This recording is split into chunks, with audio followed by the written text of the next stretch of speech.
നാട്ടുകളുഷന്റെ news എക്സൻ വാർത്തകളിലേക്ക് ഏവർക്കും സ്വാഗതം. പ്രാദേശിക വാർത്തകൾ ചുരുക്കത്തിൽ.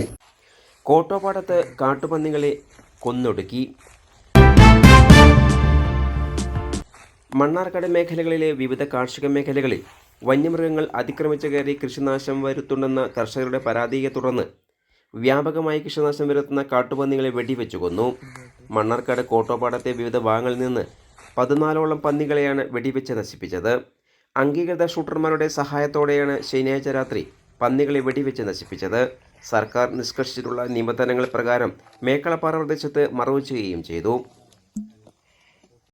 വനം വകുപ്പ് ജീവനക്കാരുടെ സാന്നിധ്യത്തിൽ grama panchayat vice president Sasikumar Bheemanad, ward member Nijo Varghese, grama panchayat secretary KR Manoj, മറ്റു കർഷകർ എന്നിവരും നേതൃത്വം നൽകി. ഗ്രാമപഞ്ചായത്തിലെ മറ്റു വാർഡുകളിലും ഇത്തരത്തിൽ കൃഷി നശിപ്പിക്കുന്ന പ്രദേശങ്ങളിൽ ഇത്തരത്തിൽ ദൗത്യനിർവഹണം നടത്തുന്നതാണെന്നും ഗ്രാമപഞ്ചായത്ത് പ്രസിഡന്റ് അക്കർ ജസീന, ഗ്രാമപഞ്ചായത്ത് സെക്രട്ടറി KR മനോജ് എന്നിവർ അറിയിച്ചു. കോട്ടപ്പാടം ഗ്രാമപഞ്ചായത്തിലെ വിവിധ വാർഡുകളിലെ പന്നിശല്യത്തിൻ്റെ കാരണത്താൽ പഞ്ചായത്ത് പ്രസിഡന്റും സെക്രട്ടറിയും ഓർഡറിട്ട അടിസ്ഥാനത്തിൽ വനപാലകരും ഷൂട്ടേഴ്സും വന്ന്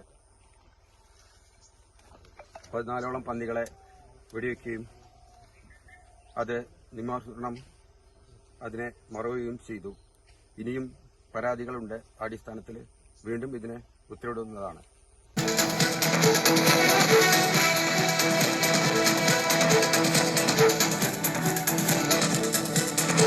ഈ പരിപാടി നിങ്ങൾക്കായി സമർപ്പിച്ചത് Impex mattress, Mannarkkad road, Karinkallathani. പുതിയ രീതിയിലുള്ള കിടക്കകളുടെ വൻ ശേഖരവുമായി ഇംപെക്സ് മാട്രസ് കമ്പനി ഔട്ട്ലെറ്റ്, കരിങ്കല്ലത്താണിയിൽ.